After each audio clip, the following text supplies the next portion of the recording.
ओए राहुल, मुझे जल्दी से 10,000 रुपये दे दे, कल लौटा दूंगा। भैया अभी तो मेरे पास नहीं है। क्या मतलब? तुम्हारी तनख्वाह आ गई ना महीने की, बस फ्रिज का पेमेंट करना है, न्यू फ्रिज ऑर्डर कर रहा हूँ और मेरे कार्ड में आज कुछ गड़बड़ है। अरे नहीं भाई, सच में नहीं है, अभी तो बचे ही नहीं है। ये सुनते ही प्रकाश एकदम चिल्ला पड़े। पैसा क्यों नहीं है तेरे पास? कहाँ गए सारे के सारे? तेरे पास इतने पैसे तो होने चाहिए। पापा वो खर्च हो गए। लेकिन तेरा खर्च ही क्या है? किराया नहीं देता, खाना यहीं खाता है, तेरे पास इतने तो होने ही चाहिए थे। वो मैंने अपने एक दोस्त को उधार दे दिए थे ना, इसलिए नहीं है। ये वाक्य बम की तरह फटा। प्रकाश का चेहरा लाल हो गया, नूतन की सांसें तेज हो गई। वरुण ने पराठे पर दही डालना बंद कर दिया, तीनों उसे घूरने लगे। क्या? यह तूने क्या किया? यूं ही पैसे उड़ा दिए दोस्तों पर? बेवकूफ कहीं क्या। सच कह रहे हैं तुम्हारे पापा। हमारे जमाने में तो सारी कमाई घर में लगा दी जाती थी, दोस्तों को उधार। हाँ, बस 5-10 रुपए, इससे ज्यादा नहीं, और तूने हजारों में दे दिए। अब घर में जरूरत है, फ्रिज आ रहा है, और तुमने दोस्तों को फालतू में अय्याशी के लिए दे दिए। अरे नहीं भैया, उसे मेडिकल इमरजेंसी थी, ऑपरेशन कराना था। अरे मेडिकल इमरजेंसी झूठ बोलकर लेकर आया होगा वो, और अगर थी भी तो उसके पास अपने पैसे नहीं थे क्या? तू ही क्यों बना मसीहा? ये बात हमारी समझ से बाहर है।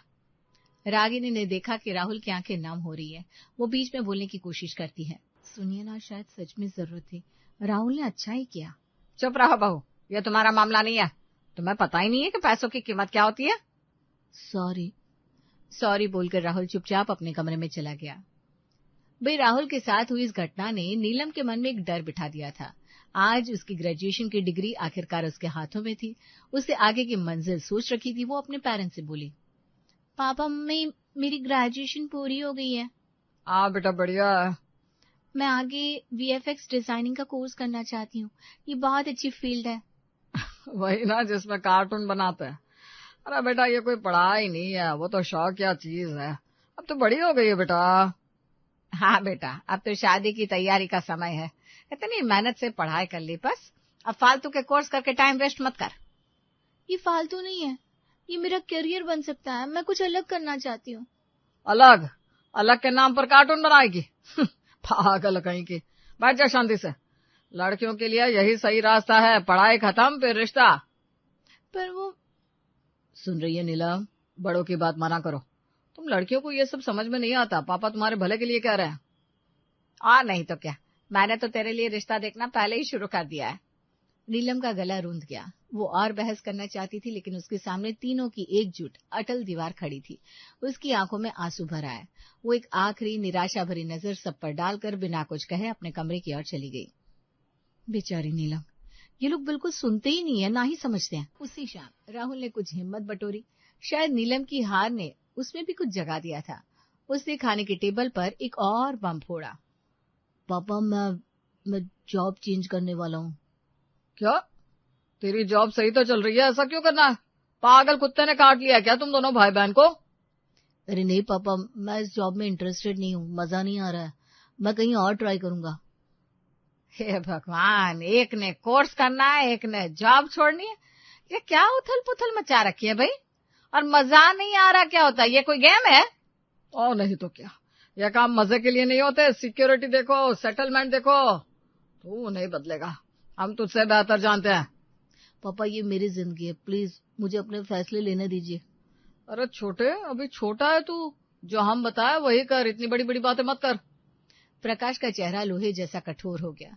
उन्होंने सिर्फ एक बार सिर हिलाया, ना में। राहुल की सारी हिम्मत जैसे उसी पल निकल गई। वो बेचारा कुछ ज्यादा बोल ही नहीं पाया, बस सर नीचा किए खाना खाने लगा। लीजिए देवर जी, आपके लिए हलवा बनाया था आज। थैंक यू, पर मन नहीं है। मन होगा भी कैसे, इन लोगों ने तो मन की करने ही नहीं दी कभी। अगले दिन दोपहर घर में जोरदार म्यूजिक की आवाज गूंज रही थी। नूतन ने जब नीलम के कमरे का दरवाजा खोला तो नजारा देखकर उनकी आंखें फटी की फटी रह गई। नीलम जोर जोर से एक वीडियो देखते हुए जुम्बा कर रही थी, पसीने से लथपथ। हे भगवान, ये लड़की पागल हो गई है। तभी पड़ोसन प्रेमलता भी आ गई और ये देखकर हंसने लगी। अरे वाह नूतन, ये क्या हो रहा है भाई? बेटी की शादी तय हो गई क्या जो नाच रही है? नहीं आंटी, इसे जुम्बा कहते हैं, एक तरह की एक्सरसाइज है। अच्छा अच्छा, अब ऐसे मैंने देखा है लोगों को करते हुए, बहुत अच्छा, फिट रहो। हाँ, नहीं नहीं, ऐसी कोई एक्सरसाइज नहीं होती नाचने गाने वाली। ये क्या अश्लील सा नाच है, बस करो इसे। मम्मी जी ये सच में एक एक्सरसाइज है, करने दीजिए ना, फायदा ही तो है। फायदा? नुकसान है। ऐसे नाचेगी तो इसका रिश्ता नहीं होगा। लोग कहेंगे अरे ये तो नाचने वाली है, कोई भी संस्कारी घर ऐसी बहू नहीं लेगा। मैं तो चली, यहाँ तो कुछ अजीब ही फैमिली मैटर चल रहा है। प्रेमलता हंसते हुए मुस्कुराहट के साथ चली गई। बेचारी नीलम चुपचाप बैठ गई। संगीत बंद, सपने बंद। ये सब देखकर रागिनी का दिल भर आया। उसने शाम को वरुण को एकांत में ले जाकर समझाने की कोशिश की। वरुण, तुम मम्मी पापा को समझाओ ना, इन लोगों की जिंदगी में इतना इंटरफेयर ना करें, इन्हें अपनी जिंदगी अपने तरीके से जीने दे। अरे रागिनी, तुम्हें कुछ पता नहीं है, वो लोग जो कर रहे हैं वही सही है। बड़े जो करते हैं, जो कहते हैं, सही होता है। हमें उनकी हर बात माननी चाहिए। तभी जैसे उनकी बात सुन रहे हो, नूतन और प्रकाश कमरे में आ धमके। वरुण बिल्कुल सही कह रहा है, बड़ों की बात मानोगे तो भले में रहोगे। ये बात तुम भी ध्यान रखो बहू। हाँ, हमारे घर में यही परंपरा रही है। बड़ों का अनुभव ही सबसे बड़ी पूंजी है। बेवजह की आजादी से कुछ हासिल नहीं होता। जी सही बात है, बड़े जो कहते हैं वही सही होता है, बाकी सब गलत। हाँ बिल्कुल सही। अगले दिन छुट्टी का दिन था। घर में एक सुस्त आलसी खुशी फैली हुई थी। राहुल और नीलम ने गुपचुप ढंग से ऑनलाइन पिज्जा ऑर्डर कर दिया। आज मजा आएगा, पिज्जा खाएंगे इतने दिनों बाद। हाँ, वरना कोई और खुशी तो बची नहीं है जिंदगी में। जब डोरबेल बजी तो पिज्जा वाले ने बॉक्स थमाया। दोनों के चेहरे बच्चों की तरह खिल उठे। उन्होंने सबको खुशी खुशी बुलाया। आ जाओ सब, आज पार्टी है, गर्मा गर्म पिज्जा है। हाँ चलो सब साथ में बैठकर खाते हैं। अरे वाह, पिज्जा, जल्दी खोलो भाई। लेकिन उनकी ये खुशी उस समय तकलीफ में बदल गई जब प्रकाश लिविंग रूम में आए। उनकी नजर पिज्जा के बॉक्स पर पड़ी तो वो उस एक डॉक्टर की तरह हैरान रह गए जिसने मरीज की बॉडी में जहर देख लिया हो। अरे ये क्या है? पिज्जा पापा, सब खाएंगे, आ जाओ ना आप भी। मैंने पूछा ये घर में क्या है? ये प्लास्टिक का चिपचिपा शहर, वापस करके आओ, कोई नहीं खाएगा ये। पापा ये ऑनलाइन ऑर्डर हुआ है, वापस नहीं हो सकता, खा लो ना। जुबान मत लड़ाओ, ये पिज्जा जहाँ से आया वहीं ले जाओ। हमारे घर में ये कचरा नहीं घुस सकता। अच्छा खाना खाओ, दाल रोटी खाओ, यह क्या सड़ी हुई चीज है? उल्टी हरकतें करते रहते हैं बस ये लोग, मुरक कहीं के। अरे तुम लोग मानते क्यों नहीं हो, बदतमीज कहीं के। मम्मी पापा की बात मानो, ये सब नहीं खाना चाहिए। क्या करोगे इसका? किसी गरीब को दिया जाओ। ठीक है, दे आते किसी को। पर मेरा तो मन हो रहा है खाने को। तुम्हारा मन अब घर चलाएगा?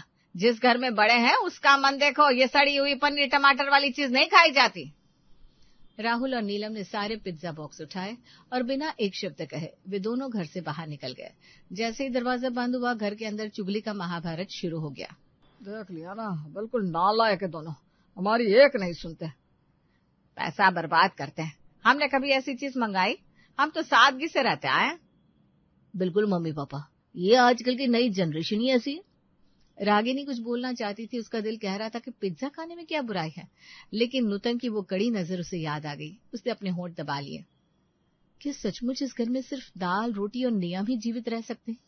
एक छोटी सी खुशी के लिए भी जगह नहीं है क्या? खैर मैं क्या ही कर सकती हूँ। दिन ऐसे ही कट रहे थे और फिर एक दिन अचानक एक तूफान आया। 75 साल की प्रकाश की मौसी भन्नो देवी आधम की। सबने उनका स्वागत किया। नमस्ते मौसी, आइए।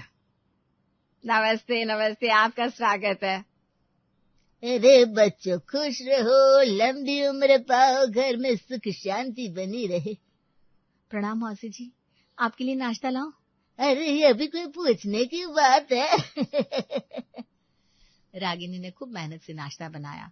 पूरियां, आलू की सब्जी, मीठा दही, सबने प्रेम से खाया। सब ठीक लग रहा था, लेकिन भन्नो देवी एक डिसिप्लिन की तोप थी और उन्होंने अगले सुबह ही गोली चला दी। सुबह के ठीक 6 बजे वो प्रकाश और नूतन के कमरे में धड़ धड़ाती हुई घुस गई।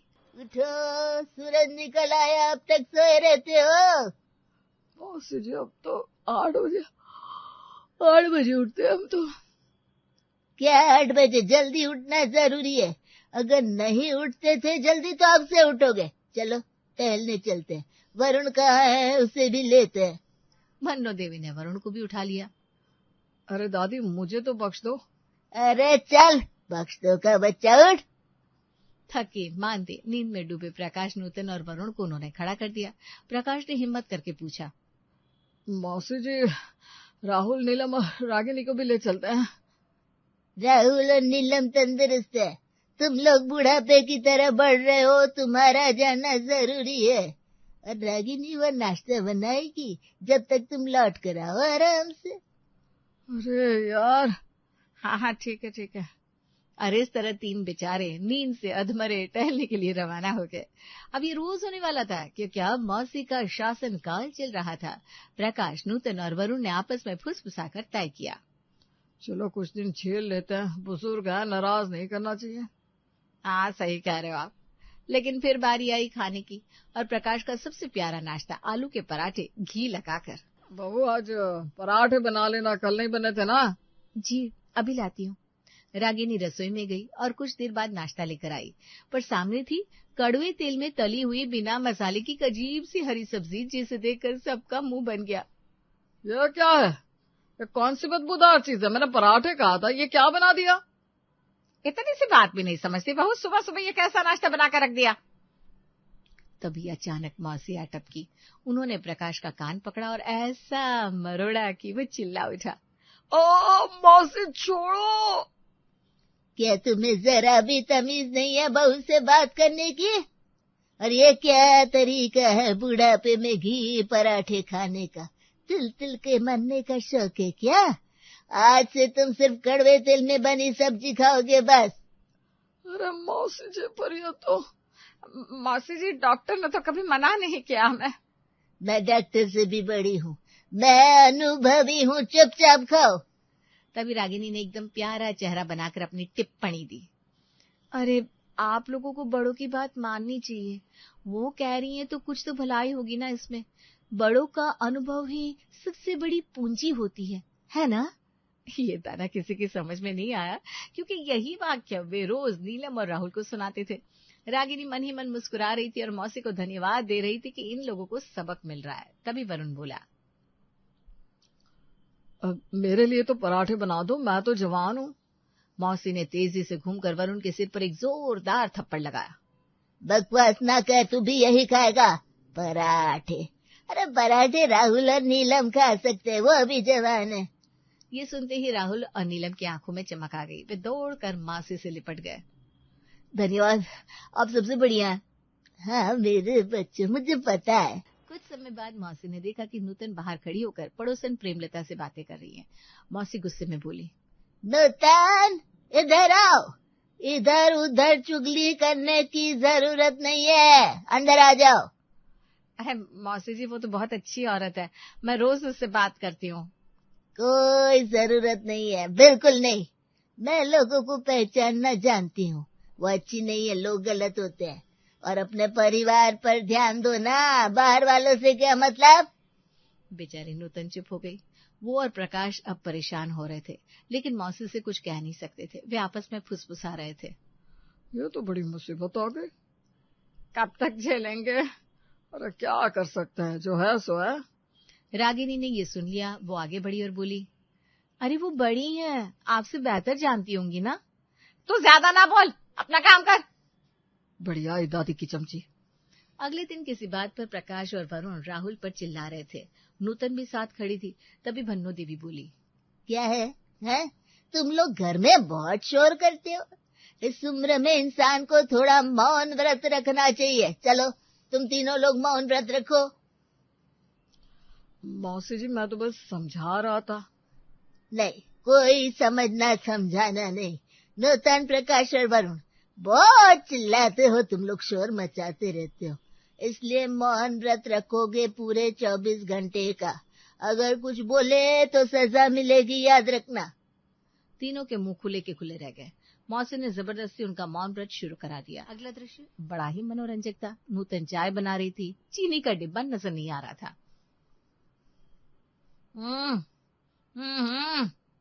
हाँ क्या? मुझे नहीं पता। वरुण का मोबाइल बज रहा था। वो फोन उठाकर बोलना चाहता था, लेकिन मौसी की नजरें उसी पर टिकी थी। वो बेचारा फोन पर फुफकारने लगा। रागिनी पूरा मजा ले रही थी और साथ में राहुल और नीलम भी। मजा आ रहा है ना? बहुत ज्यादा। दादी तो सेविज निकली। एकदम ओपी। 24 घंटे किसी तरह बीते। तीनों की हालत बिगड़ चुकी थी। मौन व्रत खत्म होते ही जैसे बांध टूट गया। तीनों ने बोलना शुरू किया और कुछ भी बकवास करने लगे। अब नहीं सहा जाता। हम लोगों को लाफिंग थेरेपी करनी चाहिए, वरना दिमाग खराब हो जाएगा। बिल्कुल सही, हंसोगे तो जीवन खिलेगा। वरुण ने जोर से हंसना शुरू कर दिया। हा हा हा हा। प्रकाश ने भी साथ दिया। हो। नूतन ने भी अनमने ढंग से है कर दिया। देखते ही देखते तीनों जोर जोर से हंसकर लाफिंग थेरेपी करने लगे। क्या है ये, पागल हो गए हो क्या? ये माता आ गई है तुम लोगों पर जो ऐसे हंस रहे हो। चुप, बिल्कुल चुप। मौसी जी, ये लाफिंग थेरेपी है, तनाव दूर करने के लिए जरूरी होती है। नहीं, हमारे यहाँ ऐसा कुछ नहीं होता। हमारे जमाने में ऐसा कुछ होता ही नहीं था। बकवास ना करो, बंद करो इसे। तीनों चुप हो गए। वे बहुत ज्यादा परेशान हो चुके थे, लेकिन हद तो तब हुई जब प्रकाश के एक पुराने दोस्त का एक्सीडेंट हो गया और उन्हें ऑपरेशन के लिए 1 लाख रुपए चाहिए थे। प्रकाश बिना सोचे पैसे लेकर जाने को तैयार हुआ तो मौसी ने टोका। कहाँ जा रहे हो? किसी को कोई पैसे देने की जरूरत नहीं है। मौसी जी, दोस्त का एक्सीडेंट हो गया, उसे देना है। आप तो बिना बात के मना कर रही हैं, कभी तो समझा करो। सिर्फ फैमिली का मतलब रखो। ये दोस्त क्या होता है? बाहर वाले हैं सब। मौसी जी, हम आपकी हर बात मानते आए, लेकिन ये नहीं मान सकते। आपको कभी तो हमारी बात समझनी पड़ेगी। हम छोटे हैं, इसका मतलब ये नहीं कि हम हमेशा गलत बोल रहे होंगे। एक पल के लिए सन्नाटा छा गया। फिर मौसी ने आगे बढ़कर प्रकाश का कान पकड़ा, लेकिन इस बार डांट नहीं थी उनकी आवाज में, बल्कि प्यार था। यही बात तुझे अपने बच्चों के लिए समझ में नहीं आती। जब राहुल और नीलम कुछ करते हैं तो तू हमेशा यही कहता है, बड़े सही कहते हैं, बड़े सही कहते हैं। उस जगह पर कभी छोटे सही नहीं होते क्या? ये सुनकर प्रकाश, नूतन और वरुण तीनों हैरान रह गए, जैसे उन पर बिजली गिर गई हो। रागिनी ने मुझे फोन करके बताया तो मैं तुम लोगों को सबक सिखाने चली आई। रागिनी ने? रागिनी ने? रागिनी ने? जी हाँ। तुमने अपने बच्चों को कभी सुना? उनकी बात समझने की कोशिश की? नहीं ना? बस हम सही तुम गलत का राग लाते रहे। तीनों को समझ में आ गया। उनके चेहरे पर शर्म, पछतावा और एक नई सीख थी। मौसी ने प्रकाश का कान छोड़ दिया। जाब, अपने दोस्त की मदद करके आ, लेकिन अपने बच्चों को भी थोड़ी ढील दे, उन्हें भी सुनना सीखो। बड़े होने का मतलब हमेशा सही होना नहीं होता। शायद आप सही कह रही हैं। जैसे कड़वे तेल में स्वादिष्ट नाश्ता बन सकता है, वैसे ही बच्चों के कड़वे लगने वाले फैसले भी बेहतर हो सकते हैं। एक मौका तो दो। मैं समझ गया मौसी, हम लोग गलत कर रहे थे, आपने हमारी आंखें खोल दी सचमुच। उस दिन से तीनों सुधर गए। राहुल और नीलम आगे बढ़े और अपनी मौसी दादी के पैर छू लिए। धन्यवाद दादी जी, आप तो बेस्ट हो। वो तो मुझे पता ही है। मौसी ने सबको हंसा दिया। घर में पहली बार ऐसी शांति छाई जिसमें डर नहीं, बल्कि सम्मान और समझ थी।